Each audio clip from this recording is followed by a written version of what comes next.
Chers compatriotes, chacun et chacune d'entre nous doit prendre ses responsabilités en ces temps obscurs. Car en vérité, ce qui se joue maintenant dépasse ma personne.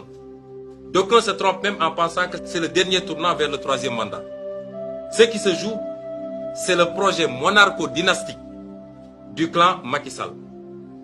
Le projet du mandat à vie par le truchement de réformes constitutionnelles à venir, après la liquidation de tout opposant politique et de tout représentant de la société civile. C'est ça qui se joue exactement aujourd'hui. Je m'adresse donc prioritairement à toutes les Sénégalaises et tous les Sénégalais. C'est le résultat de plusieurs décennies, voire siècles de lutte et de conquête démocratique que Macky Sall veut anéantir aujourd'hui. C'est l'avenir de nos enfants et petits-enfants qu'il veut confisquer au profit d'intérêts étrangers et de quelques privilégiés de son clan, devenus tous immensément riches pendant que le peuple s'enlise dans la pauvreté. Je m'adresse singulièrement à cette jeunesse, prise en étau, angoissée par un avenir sans horizon, minée par le chômage et la honte de ne pouvoir se réaliser et aider ses parents, engloutie dans les océans et le désert, à la recherche désespérée d'un hypothétique ailleurs meilleur. À cette jeunesse, je rappelle ce qui nous lie, parce que tout le monde sait qu'il y a un lien particulier entre nous et la jeunesse. Ce qui nous lie, c'est l'idéal d'une société juste, dont les ressources et les richesses seront partagées équitablement et où toutes les chances seront égales. Aux frères et sœurs africains, l'heure de notre révolution a sonné. N'acceptons plus ces petits présidents comploteurs, toujours à la solde de quelqu'un, mais jamais au service de leur peuple. Partout en Afrique doit souffler un vent nouveau de liberté, de démocratie, de souveraineté. Le 21e siècle doit être africain et siffler le réveil du phénix endormi depuis trop longtemps. Je m'adresse à la diaspora sénégalaise. Vous, dignes fils et filles du pays, partis si loin pour trouver les moyens de pallier aux dramatiques conséquences socio-économiques de la malgouvernance, de la corruption, de la compromission des intérêts nationaux. Vous avez été les premiers à comprendre le changement structurel que nous proposions aux Sénégalais. Ce combat est le vôtre car jamais nous n'avons été si près du but. Jamais nous nous sommes approchés si près de créer les conditions d'éviter à nos enfants de sillonner le monde à la recherche de ce qu'ils pouvaient bien trouver chez eux. D'où la panique de Macky Sall et de tout le système qu'il représente. Frères et sœurs de la diaspora, nous ne gagnerons pas ce combat et tous les paris à venir sans vous. Je m'adresse au mouvement citoyen. Vous avez été de toutes les conquêtes démocratiques dans ce pays. Au même titre, sinon plus que les acteurs politiques. La pureté de votre engagement réside dans son désintérêt puisque vous n'êtes pas dans une logique de conquête et d'exercice du pouvoir. Je vous dis que votre mission ne s'est pas achevée le 23 juin.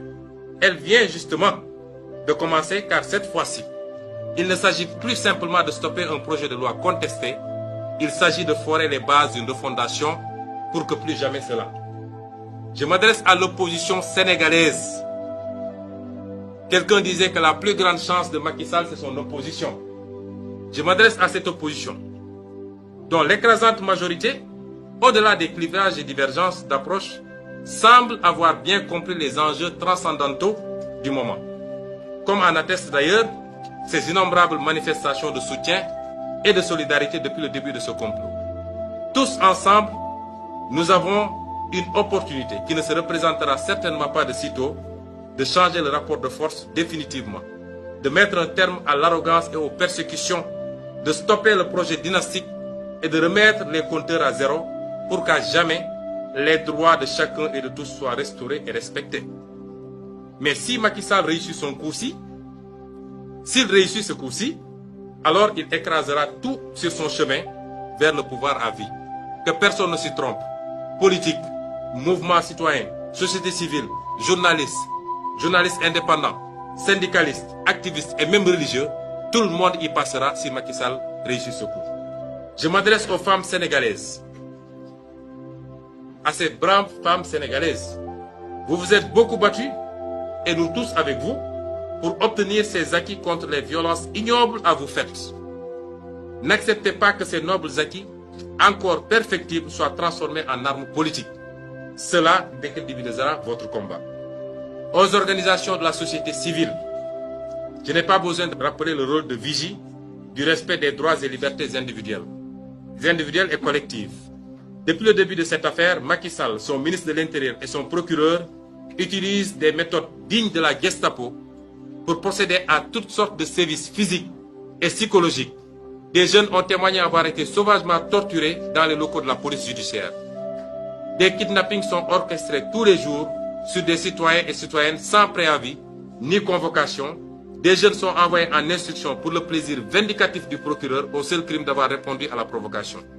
L'objectif recherché n'a rien à voir avec la justice. Il s'agit plutôt de vengeance, de briser des vies et de briser un élan patriotique.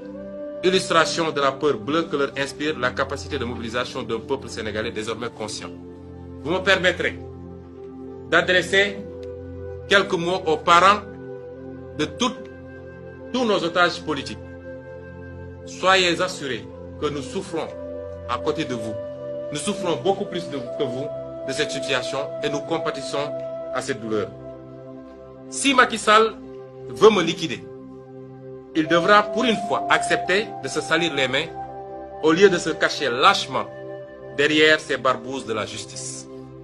Parce que tout le monde connaît son habitude, il instrumentalise la justice et à chaque fois qu'il est interpellé, il dit c'est un problème de la justice. Nous savons tous que c'est lui qui tire les ficelles. Et pour une fois, s'il veut me liquider, moi, parce qu'il doit comprendre qu'il n'a affaire ni à un peureux, ni à un poltron. S'il veut me liquider, il faudra pour une fois qu'il accepte de se salir les mains et lui-même.